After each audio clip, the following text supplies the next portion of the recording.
Hello, everyone, and welcome to our panel today focusing on Mediterranean wildfires in the age of climate change. This is a very timely panel considering the summer we just had that was truly rife with the expanding influence of climate change and a number of implications, and particularly those of you have recalled the headlines on extreme heat waves. But connected to that will be our topic looking at wildfires. As we transition from the end of summer to beginning of fall, these implications still are pretty relevant, and we'll be seeing these impacts not just as we've seen in the summer, but continuing on. So before we start our panel formally, I'd like to introduce our moderator today. We'll then introduce the panel and take us through our discussion. Our moderator today is Gökçe Sencan, and she is one of MEI's non-resident scholars in the Climate and Water Program. She's also a research associate at the Public Policy Institute of California's Water Policy Center. Her areas of expertise include droughts in the Mediterranean climates, as well as the impact of climate change on human societies. When it comes to the Middle East, her focus areas are on climate change as a whole, as well as the intersection of climate change and public health, green development initiatives, and food and water security. She also previously worked as an intergovernmental affairs intern at the United Nations Environment Program in New York, and as a climate change research intern at the Istanbul Policy Center. Gökçe is very much an active contributor to climate debates in Turkey. So on behalf of myself, Mohammed Mahmoud, Director of the Climate and Water Program, I'm very happy to introduce Gökçe, who will take us through our panel, introduce our great panelists today. So Gökçe, I'll hand it off to you. All right. Thank you, Mohammed. Thank you, everyone, for joining us today. I would like to start by introducing our panelists. We have a great panel of experts joining us today, and also thanks to them for accepting our invitation. Our first panelist is Ismail Bekar. He's a PhD student at ETH Zurich, specializing in forest fires. Our second panelist is Eduard Planabach, and his expertise is forest policy and risk governance coordinator, and he works at Forest Science and Technology Center of Catalonia. And lastly, our third panelist is Dr. George Zidis, and he's an associate research scientist at the Cyprus Institute. And I would like to remind all the participants, everyone currently watching our webinar, you can ask questions anytime. And I believe we can start with our first question. So I would like to start by understanding the science of wildfires a bit better. And my first question will be to Ismail, and it will be, can you explain the Mediterranean wildfires and their role in Mediterranean ecology? And do all subregions of the Mediterranean experience similar fire regimes, or are there any differences, say, between France and Lebanon's experiences with fires? Thanks for the question, Gökçe. A fire is a fundamental process in ecosystem dynamics, and previously, in early 19th, probably, or maybe earlier than that, it's always assumed that temperature and precipitation are the main drivers that shape the ecosystem and plant distributions around the world. But after the first, nowadays we know that fire is actually one of the drivers that shapes the ecosystem and plant distributions around the world. And many studies, both simulation studies and also field studies, shows that certain ecosystems maintain their presence with the help of fire, and in its absence, they can lost, or they can be transformed into another ecosystem. So these kind of ecosystems are mainly called fire-dependent ecosystems, and Mediterranean ecosystems is one of these ecosystems, and it has been shaped by fire, and some parts of it strongly shaped by fire, and its biodiversity and its plant distribution, community distribution is strongly shaped by fire, and plants in these regions have strong adaptations against fire because they are living with fire. So in order to survive in these regions, they have to have some kind of adaptations. But when I said that plants have adaptations against fire, it's actually not quite true. I mean, it's partly true, but not fully, because what I meant is actually plants have adaptations against fire regimes rather than fire. This means that each region has, like, I mean, every region have a particular fire regimes. Like they have different kind of fire frequency, they have different kind of fire seasonality, or like they have different kind of fire types. So plants are actually adapted to these kind of traits, so they can survive in those regions. The problem occurs that once these fire regime traits are changed, or fire regime characteristics are changed, like by some kind of outside factor, like let's say climate change or like some anthropogenic factors, then these traits are somehow not quite working. So this is the Mediterranean, the role of fire in Mediterranean ecosystems. But one thing that I should mention for Mediterranean basin especially, the uniqueness of Mediterranean is that, like, these, I mean, Mediterranean is not the only region that fires are strongly shaping. But what is unique about Mediterranean basin, especially, that there is a strong human influence in these regions. So we cannot eliminate this factor, and we cannot evaluate our wildfire discussions without considering this into account. And so that was my highlight. And regarding the second part of your question is no, of course, not every region has the same fire regimes. Like they have different fire regimes. This can be, for instance, they can have different a number of fires. For instance, we know that Morocco, Spain or Portugal have more fires than Morocco, and Turkey probably lies somewhere in between. Or there can be differences in depending on fuel structure, like vegetation types. So these kind of differences, there are these kind of differences in between these regions, like France, Spain, or Morocco, or like in any other region. These differences, of course, depends on a lot of different environmental factors, as well as anthropogenic factors. But there are also some similarities as well. And for instance, there was a study in 2018, I guess, and they compared Morocco's fire regimes to Spain.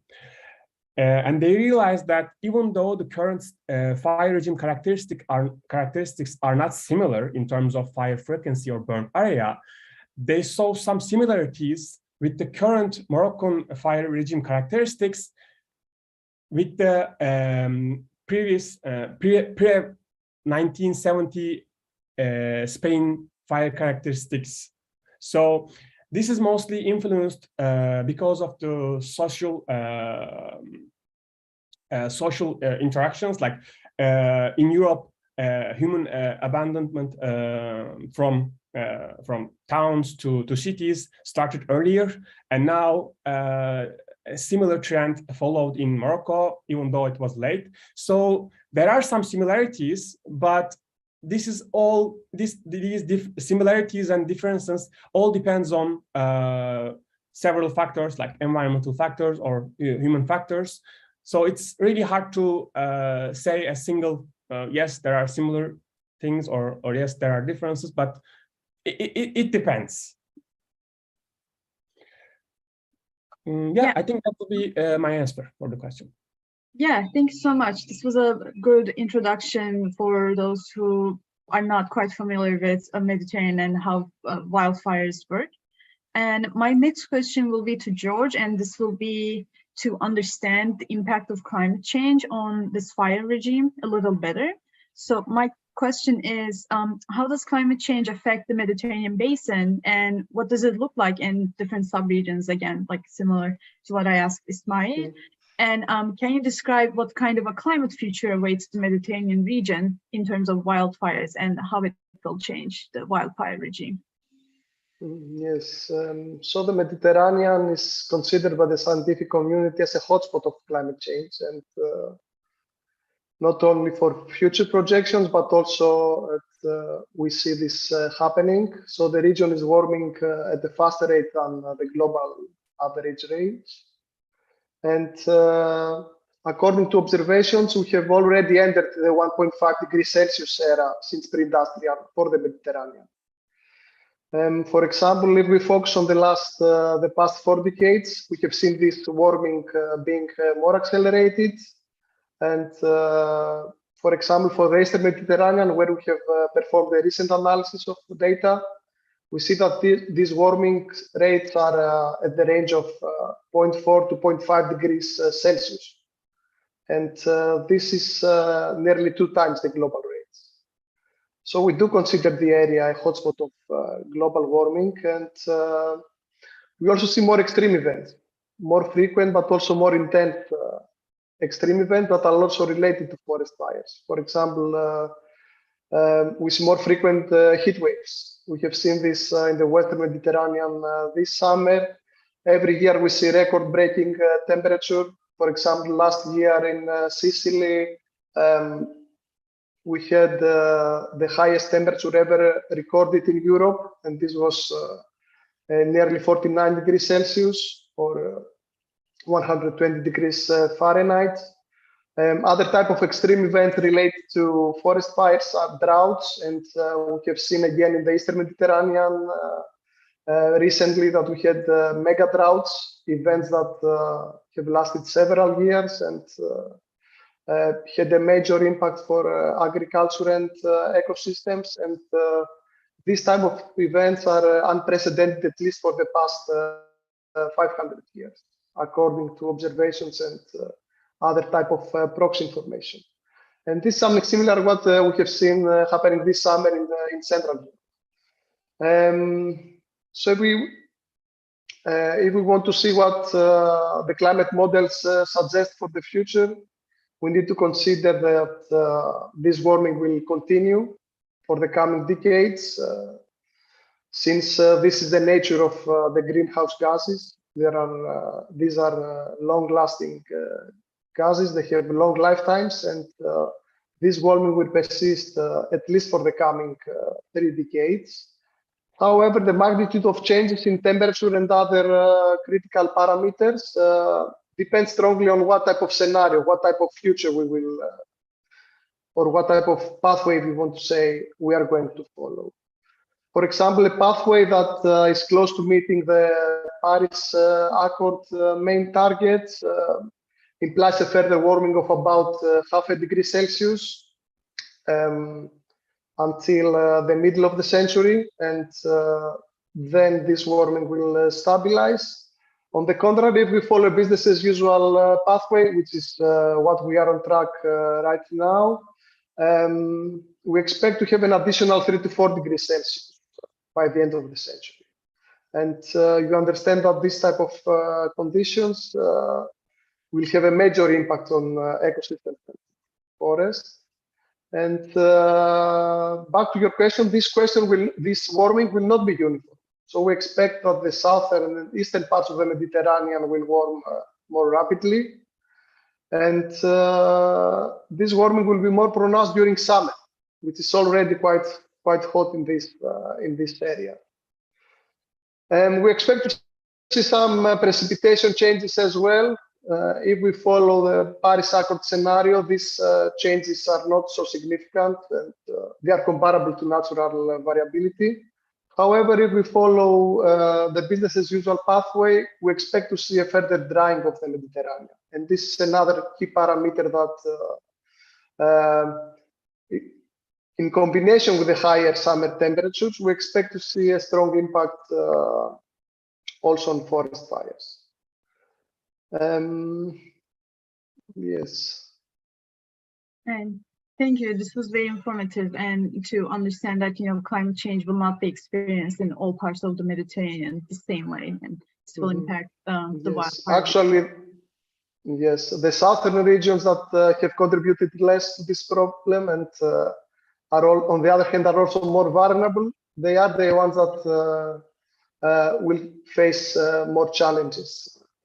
Yeah. Due to climate change impacts. Yes. Yeah, those are also important differences to note. The vulnerability of the regions and how much they've contributed to the previous warning in the past when crafting policy solutions, which we will get to in a bit later in the webinar. So my third question is to Edward, and this is to understand how wildfires impact the society in general, because they do not only impact the forest that they burn, but also those living in areas with the highest risks. So as climate change worsens the wildfires, how do the existing risks in these areas change, and what new risks begin to emerge?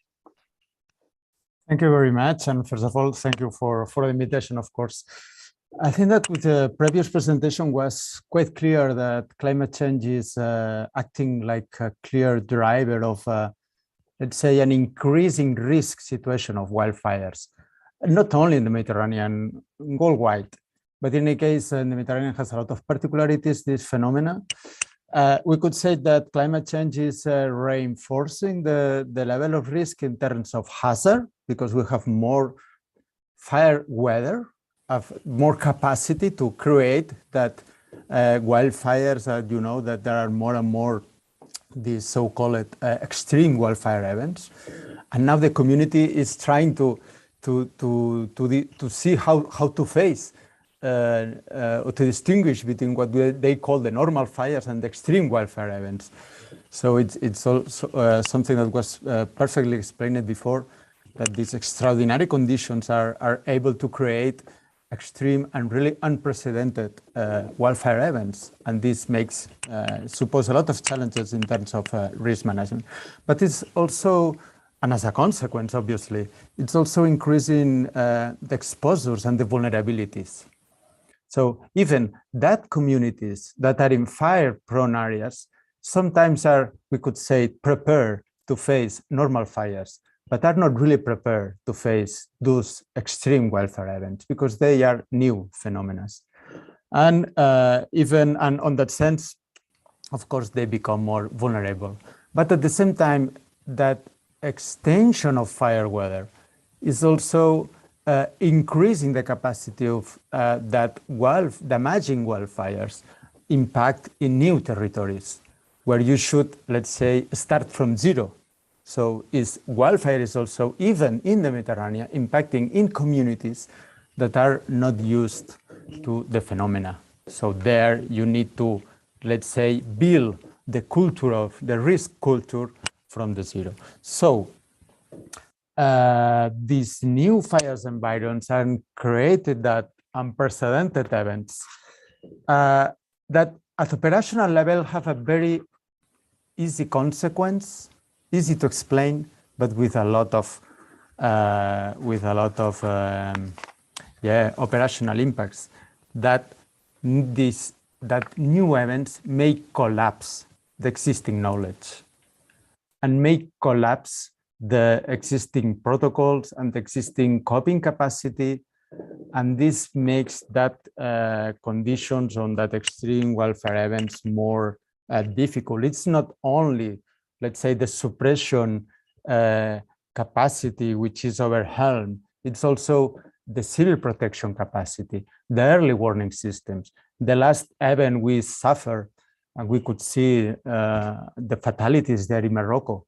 Probably they don't have the early warning systems in place to be able to reach all the exposed population with time enough. So when let's say that solutions that the authorities are offering to the community are collapsed, this also generates a lot of frustration within risk managers community. But also there is another risk, that they also may create a lack of trust in the authorities when managing these situations. And these are really, really important challenges. Of course, we could talk about other kind of impacts in terms of, I said, this capacity of the wildfires in not only burning trees, not only burning forests, but also impacting in citizens, in population, in infrastructures, in houses, but also in the economy of the territory. We, the Mediterranean, have a very strategic sector, which is tourism. And we could see in Turkey, especially last year, but I think that in many places also this year in south of France, that wildfire reaching, impacting in so touristic resorts and etc. This is really a very important civil protection problem. This is also, let's say, influencing what kind of tourism we are offering. So people need to buy security when they are going for holidays. They don't want to travel to a risky area. So this is also needs more in terms of physical or ecosystem level. Of course, headways, droughts, pests and diseases, and other interconnected risks are providing more that biomass ready to burn. But also after these extreme wildfire events, we can see cascading floodings or landslides risks happen, or even avalanches, since fires are reaching more and more mountain areas, and due to, of course, the loss of forest protection. Yeah, finally, for another reflection to share here is that, for instance, at least in Catalonia, in other places in the Mediterranean, we are adopting more and more as a prevention action to limit the access to forest land for people, for just tourists, etc., as a way to try to protect them, also to protect the forest from ignitions, but also protect people in case of fire in a forest land. And of course, this in the Mediterranean has a quite high impact, because in many rural areas, this kind of tourism is very important in terms of local economy. And if you are limiting that actions, that kind of tourism, also you have an opportunity cost there that may influence the local economy. So that impacts sometimes are very clear, other times are kind of indirect impacts, but all of them are there. Yes, thank you. Yeah, thank you, Eduard. Especially the intersection between tourism and the fire season, both of them overlapping. Tourism is very critical to Mediterranean economies. It's a very interesting and critical area to explore further in terms of policy solutions. So, which we are getting to slowly. My fourth question will be to all three of you, and feel free to chime in, or if you feel like you can't really, you're not in a position to answer any of these, just feel free to, just sit back and listen to other panelists. So my fourth question will be to all of you. And what are some common misconceptions about wildfires and climate change among the public in the Mediterranean from your observations? And do you have any suggestions for how we can to communicate the increasing risks better to the public? I see Ismail unmuted himself. Yeah, Yeah. I can go first. So, go ahead. I would say a very clear thing about this. I would say the biggest misconception about fire is that people believe that fire is something we should and we can eliminate from the ecosystem. So because we cannot eliminate from ecosystem, and we should not eliminate it. Like previously I said, fire is a fundamental part of the ecosystem. So it's like saying we should stop clouds from raining. So it's similar to that. So it's not going to happen. And I only lived in one Mediterranean country, but like Turkey, but I cannot talk about the other ones. But especially in Turkey, there is a huge belief that if we invest in firefighting mechanisms, like for instance, if you buy planes, if you do do other kind of firefighting organizations, if you pay them more, if we get enough people, we will prevent fires.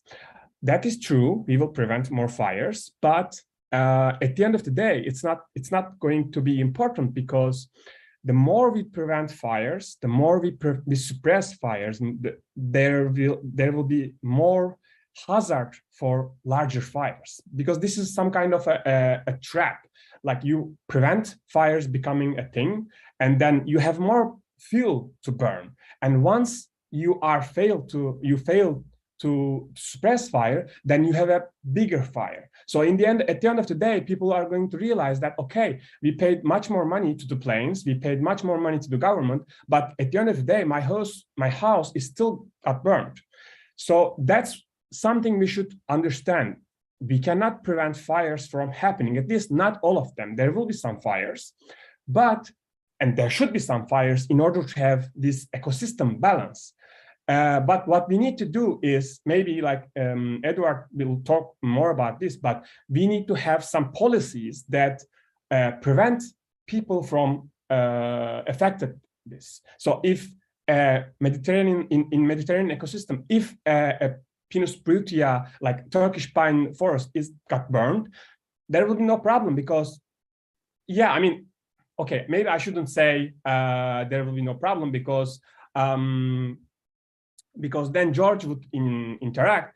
Of course, climate change will affect these kind of things, but under normal circumstances, these forests and these ecosystems have ability to regenerate itself. So it is more important that people should be safe from fire, like their livelihood should be safe from fire, rather than, okay, no forest should burn, or so this is not going to happen. So maybe I should just say a few more things to summarize that. There was a quote, a wonderful quote in a paper that I like, and it goes like this: "A world without fires is like a sphere without roundness. That is, we cannot imagine." So it is impossible to imagine world without fires. So that's what I'm trying to tell. And fires were here long before humans, and they will be here as long as we are here, maybe after we are here, but we just need to learn to live with them. And the second part of your question is, like, how can we communicate the increasing risks better? To be honest, maybe I'm not the best person to answer this, because I don't have an exact answer, mainly because I believe that people already saw the increasing risks. Like, I mean, we are experiencing hotter and hotter years, and we are experiencing larger and larger fires. And we all are talking about fires, like during the fire season, but afterwards, like, everyone stops talking about it. Like, there's not going to be a fire season next year. However, maybe this sounds a bit pessimistic, but what I realized in the last 2 years, because Turkey had its biggest fire season in 2021, what I realized is what we do matter, actually. In 2021, we had the biggest fire season, like most intense fire season in Turkey. And then I had a chance to do some interviews and do some media appearances. And I was trying to explain what's going on, why are we having these large fires, and what can we do about it. And then this year, we didn't have that much fire. It's like a less intense year. But surprisingly, no one wants to talk about fire.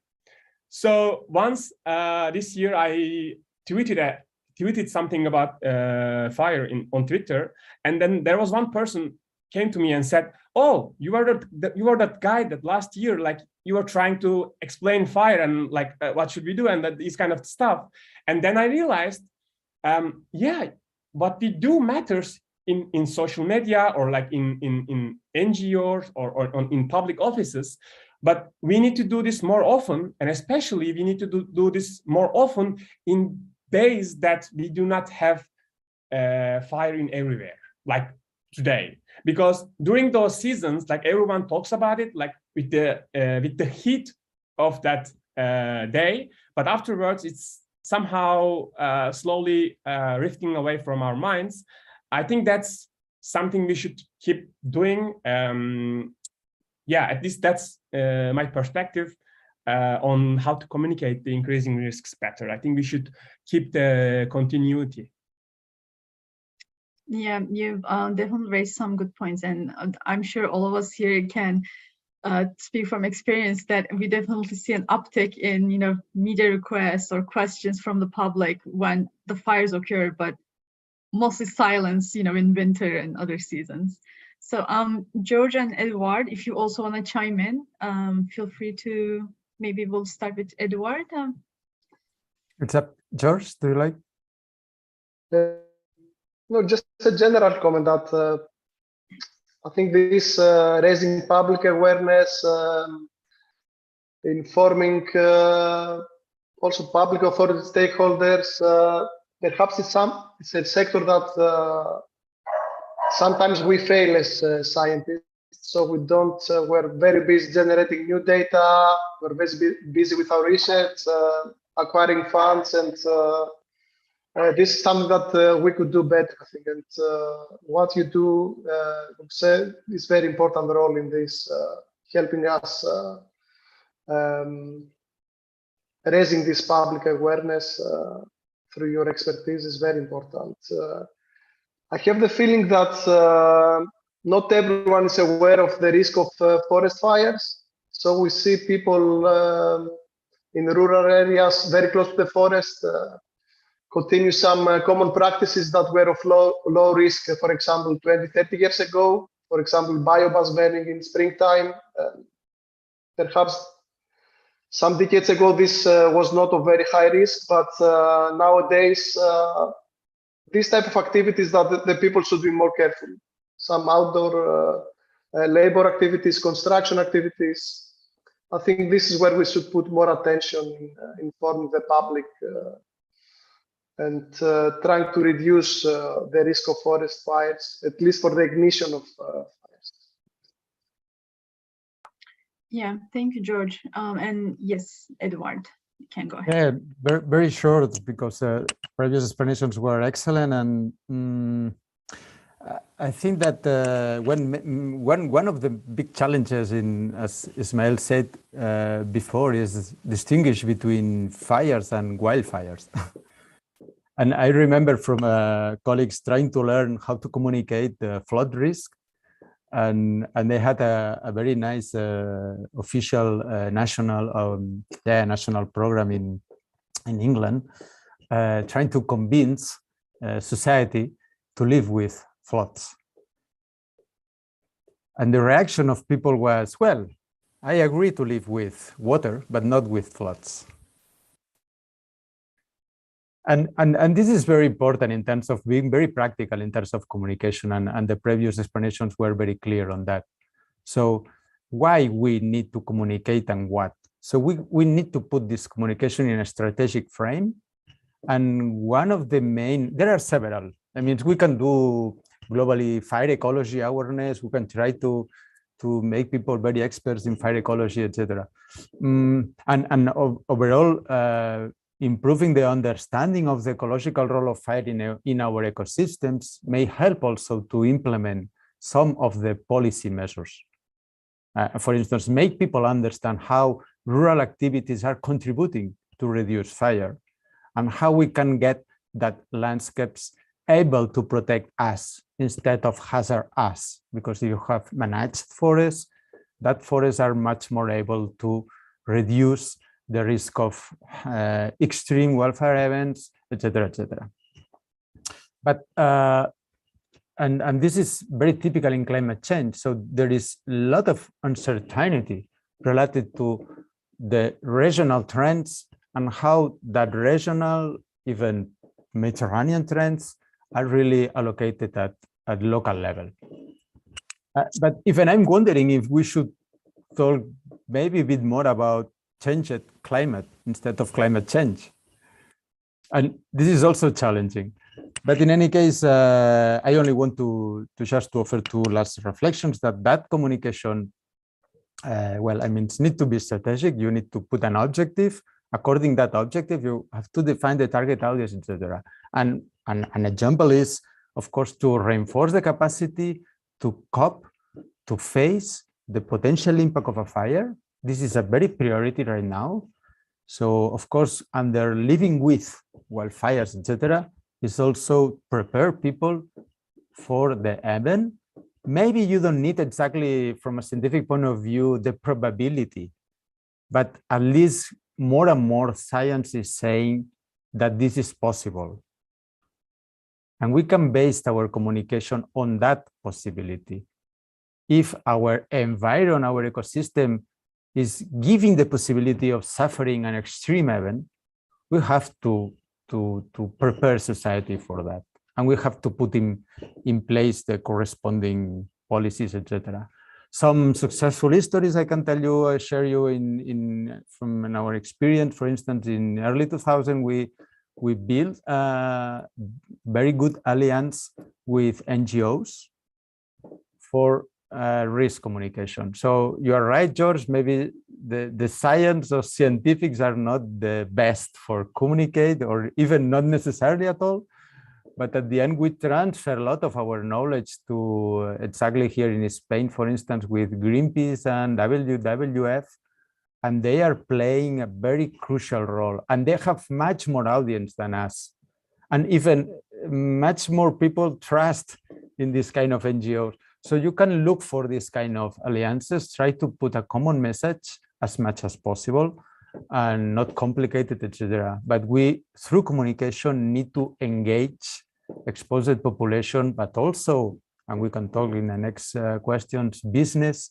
We need to engage them as part of the solution and not, of course, part of the problem.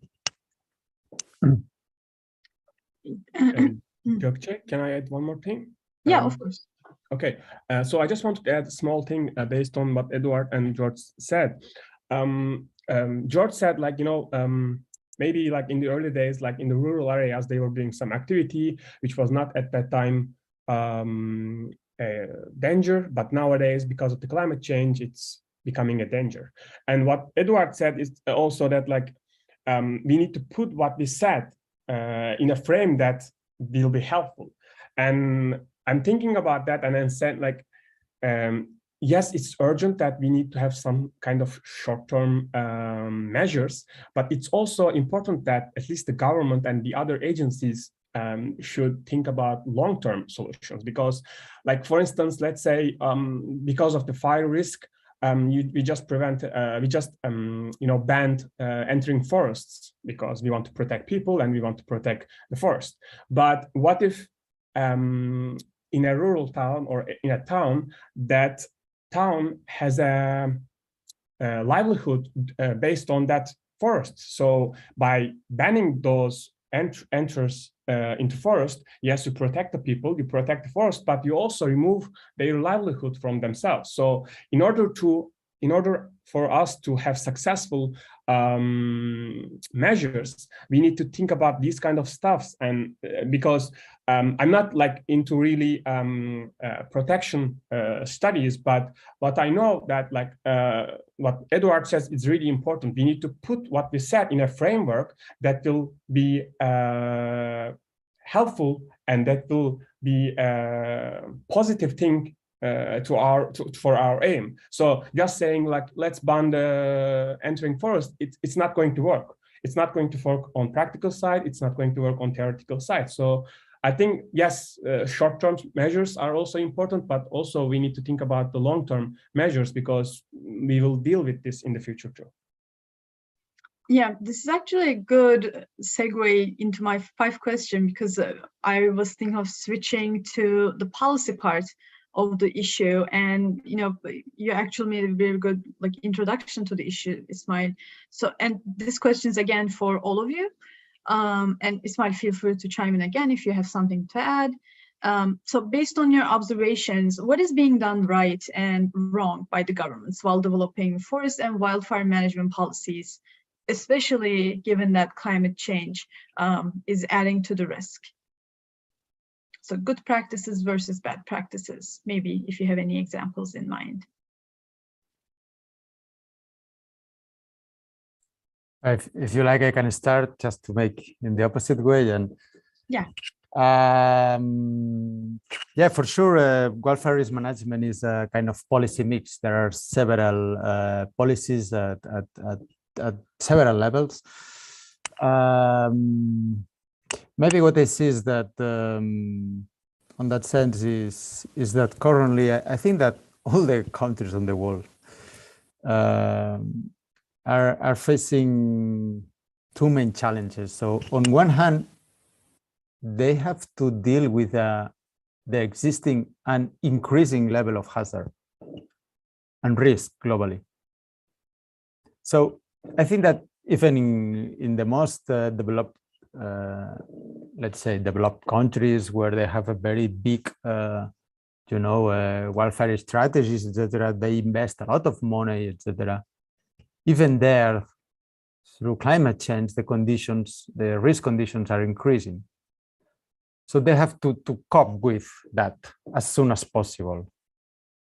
And normally the most efficient way to do that is to reinforce the coping capacity, which, for instance, recently this summer, the European Commission say that they are going to double the number of airplanes to face fire season.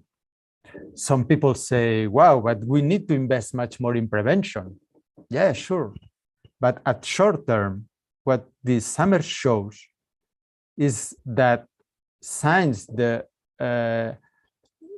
risk of fires was so high in so many countries that you need more resources to be able to cooperate between countries.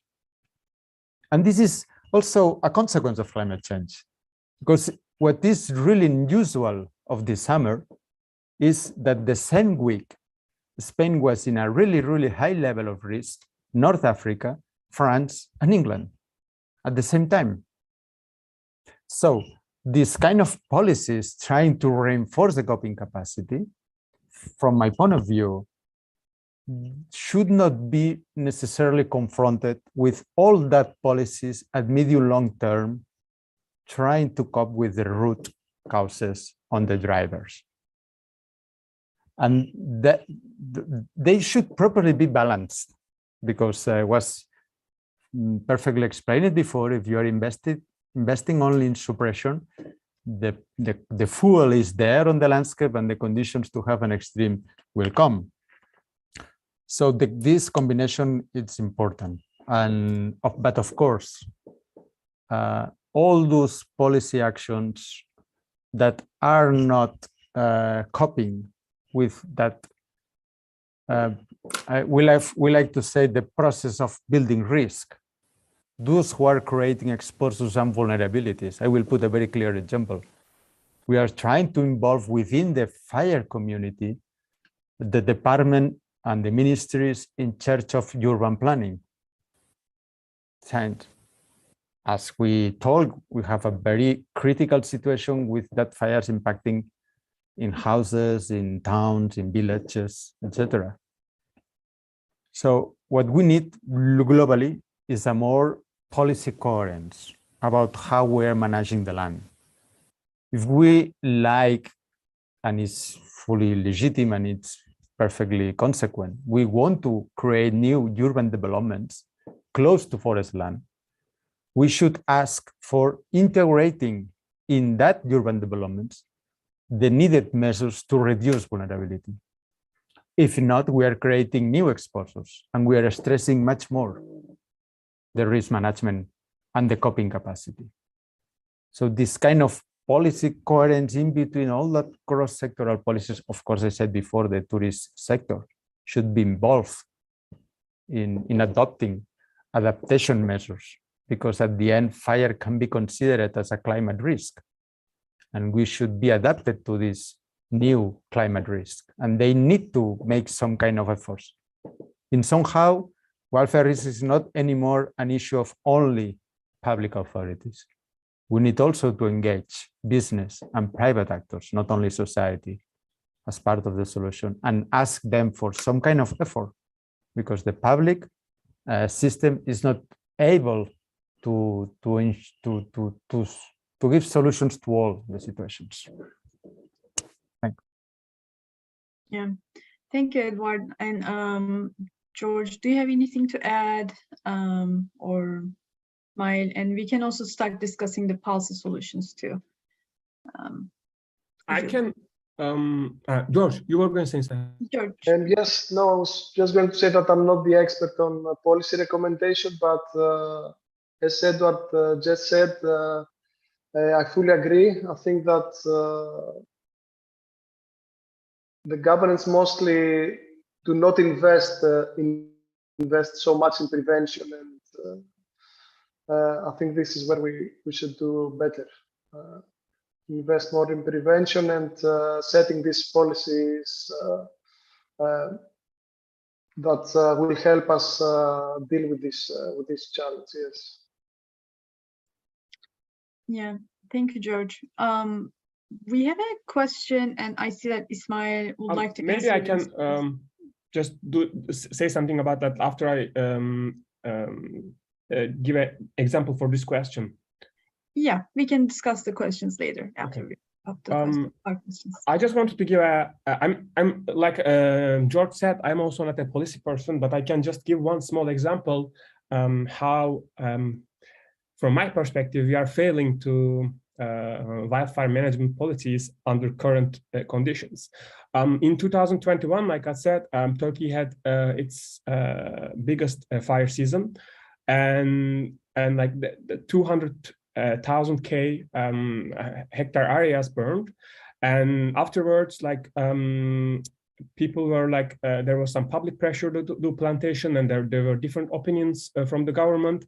But most of the area burned is Pinus brutia, Turkish pine. So that tree has a regeneration capability after fire. So it has cones, and normally it's closed, and after fire it's opened, and then the seeds come out, and then in a very productive soil, then it can regrow, and then there will be natural regeneration. So we urged government, like people urged the government to not do seeding or like terracing or doing a tree planting in those areas, because you don't need to do that. Like Edward talked previously, we have like we need to put our money where we get the most productivity. So, but instead of leaving everything to its natural process, Turkish General Directorate of Forestry salvaged the logging of dead trees, and with heavy machineries, and often they followed the seeding and they terraced the whole region and for tree planting. So from my point of view, this is a huge mistake, because for one, you spend your money for things that you don't need to do. So, and second, you don't need to do that because there will be a forest regeneration after forest fires in those regions. And regarding your question, my point is we missed the mark, at least what I've seen in Turkey, we missed the mark on science-based post-fire management policies, let alone fire management policies in the light of climate change. So that's a really upsetting news, because we need to plan for climate change, because we are already seeing the effects of climate change. However, we fail to understand the basic management, even for under current climate situation, basic fire ecology, how do you say, information. So that's an example, probably a bad example, but it is what it is. Yeah, thank you for sharing that example, and it also iterates the point that science-based policy making is critical, especially in this field. So my last question, as I mentioned, is a bit more general, and it's from your point of expertise, your recommendations to governments to manage the fire risks, developing forest management plans, and improving societal resilience to wildfires. And this could be at a local level, more central government level, or international cooperation in the whole Mediterranean region. And I would like to encourage our viewers to ask their questions. We have one question at the moment, which we can answer after we do this last round. So, would anyone like to chime in?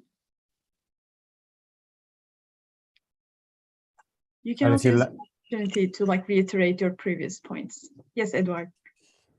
Yeah, I will try to be very short because time is running, and also having time for answering the questions from the chat.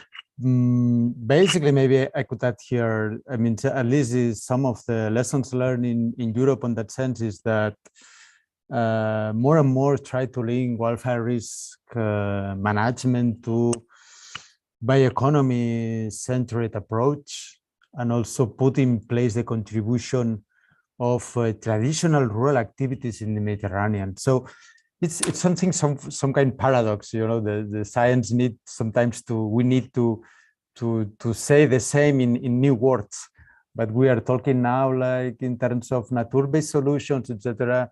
And our normally, if we do in a sustainable way, the traditional management of our land in the Mediterranean is the best nature-based solution to cope with wildfire risk. What is really needed is not just stay on the announcement, just transform this in policy action. Just give specific support, especially in those areas where that activity is more strategic. We talk about giving the consideration of wildfire prevention exactly like an ecosystem service provision. So those forest managers, those people, shepherds doing grazing, they are fundamentally providing fire prevention to citizens, to protected areas, etc. This needs to be more and more included in policies and included in terms of legislation, but in terms of financial tools, etc. Not only that, just also look for the synergies between all the contribution related to wildfire risk reduction and other policies related to climate change adaptation. And in the Mediterranean, we have two agendas that are very, very predominant on that sense. That is the reduction of risk of fire and the water availability. Water will be and is one of the main resources that will be limited, may be limited by climate change. And we know from science that those fires more able to propagate high intensity fires because are very dense, very unmanaged, are the less efficient in providing water. So just doing full management, we are reducing fire risk, but at the same time, we are contributing to the water agenda. And finally, another very important, my last comment, especially in this fora, in this meeting, and thanks also for this important discussion, as at Mediterranean level, create the tools and the mechanisms to cooperate, to share the best knowledge, to share as much as possible the lessons learned. Because Ismail said on the beginning that study comparing, that research that compare the situation in Morocco and in Spain. So it happens in somehow when I was traveling in Tunisia, in Algeria, also in Lebanon, that I see the level of discussion and the level of problems in that countries are exactly the same we had 20 years ago. And these discussions, and we should reinforce this kind of network between experts, practitioners, etc., for not doing the same mistakes, let's say, and try to accelerate how to better adapt to this challenging situation that, let's say, climate change is making more urgent to be adapted.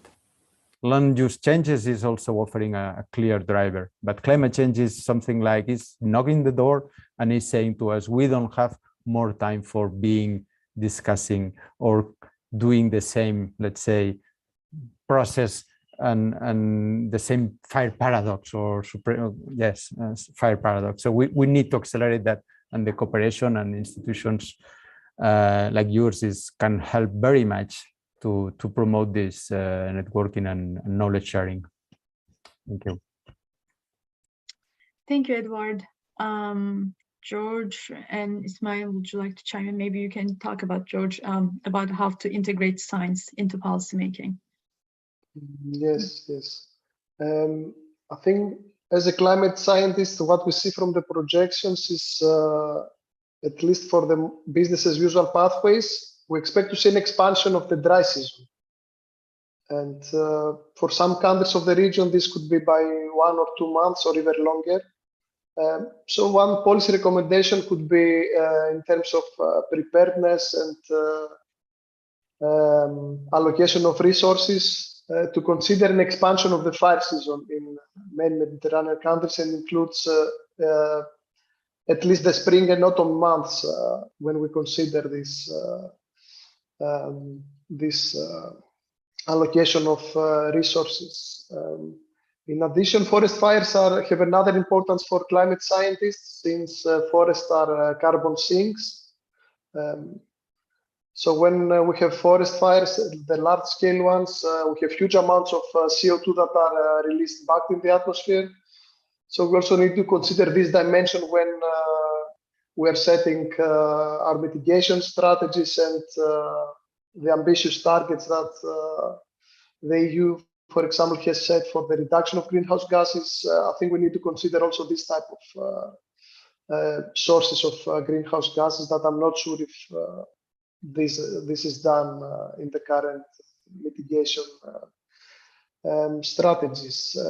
Another recommendation could be the use of modern technology in the surveillance of forests. We now have very advanced remote sensing technology, satellites, the use of UAVs, that this type of low cost but high efficiency solutions, they can play a very high role in the surveillance of forest and helping the governments and stakeholders acting more urgent. So we have this type of solutions, but the governments really need to support and fund this type of solutions. And yes, I think this is all I have to add in these questions. Yeah, thank you, George. I think the point you made about forests being carbon sinks is especially important, because if we can protect the health of the forest, which sometimes means allowing the fires that are necessary to burn in some parts, that also means we can protect the forest as a whole instead of losing them to a massive destructive wildfire. Exactly. Lastly, Ismail, do you want to answer the question and maybe share a few more remarks with us? Just wanted to add one thing from my perspective. I mean, I'm not adding this as a scientist, but I'm just adding this because I'm not a policy person. I think from improving the societal resilience to wildfires, that caught my attention, because I think this is a really important one. Because once people got hurt by fire, doesn't mean they physically hurt, but for instance, this could be they lost their house, they lost their farmlands, or they even public forest. People got upset when the public forests got burned. So once somehow they are affected by fires, this triggers a lot of feelings against fires, and that feelings put pressure on governments in order to do some short-term solutions. So let's do plantations, and because that's the easiest things to do for them, and it looks nice on the statistics, and also it looks nice from the public perspective. So my point is that I think, especially in the beginning, what Edward said, that when fire becomes a new thing in a region, previously there was no fire, these kind of interactions triggers feelings, and these feelings triggers public pressure, and those public pressure triggers wrong actions, like doing wrong post-fire managements. So I think it's really important that to improve the societal resilience to wildfires, like this can be like, including fire risk, fire danger plans into city planning agendas, or like somehow improving forest protections, like George said, like using different kind of methods. So somehow this is, for me, it looks really important because once we have those triggers and once we have wrong management plans and wrong management actions, it will continue in a loop. So if we have more wrong actions, then this will trigger either new fire or new or wrong plantations, or somehow this will create a chaos, and it will not turn out really great, I believe. Lastly, we have one audience question that we're going a little over time, but let's answer this last question and then conclude. So the question is, can the EU Mediterranean member states envisage including economic migrants from the South Mediterranean in the cultivation and protection of forests, as well as prevention of forest fires? I know Ismail said he would like to answer this question, but George and Edward, if you would also like to answer, we can just have a very quick discussion around it and then conclude. Maybe Edward wanted to say something, but I'm not going to answer it actually, but I just wanted to make a small comment. When we talk about fire, people are often misunderstand the largeness of fires. So I'm not going to, I have no idea, but what I'm going to say is once we have those large fires,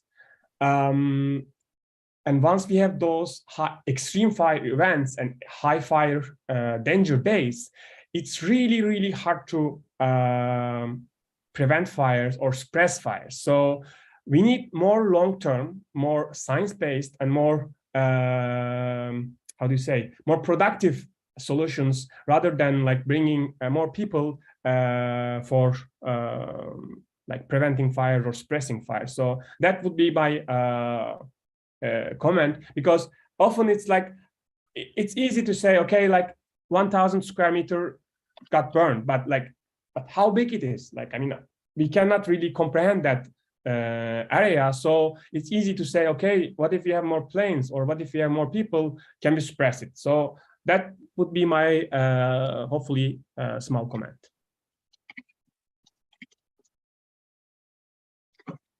Thank you, Ismail.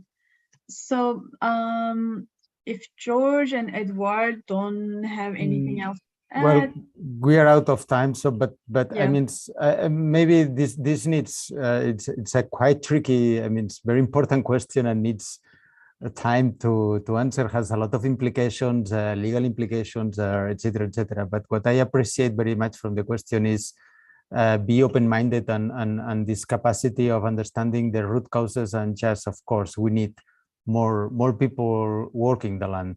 My suggestion is maybe it's not necessary to come to EU countries, and especially in South Mediterranean, etc.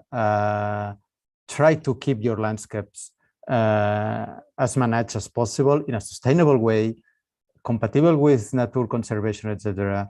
And don't let your landscapes be so hazardous, so able to propagate high intensity fires. And there you have a lot of also in this North Africa, East, etc. countries, you have a lot of opportunities there. Of course, Turkey is a very important forest industry.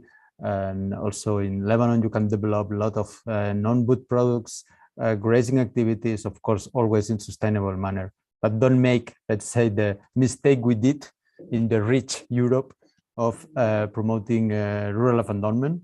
And later on, we need to recover that agriculture as a way to be efficient to manage fire risk. So it's really a paradox. Thank you. Right. Thank you, everyone. So we are 5 minutes over time, so we will need to wrap it up now. But this was a very productive discussion, and I'm hoping also our viewers benefited from this discussion and learned a few more things, and are more knowledgeable about the fire regime and climate change in the Mediterranean now.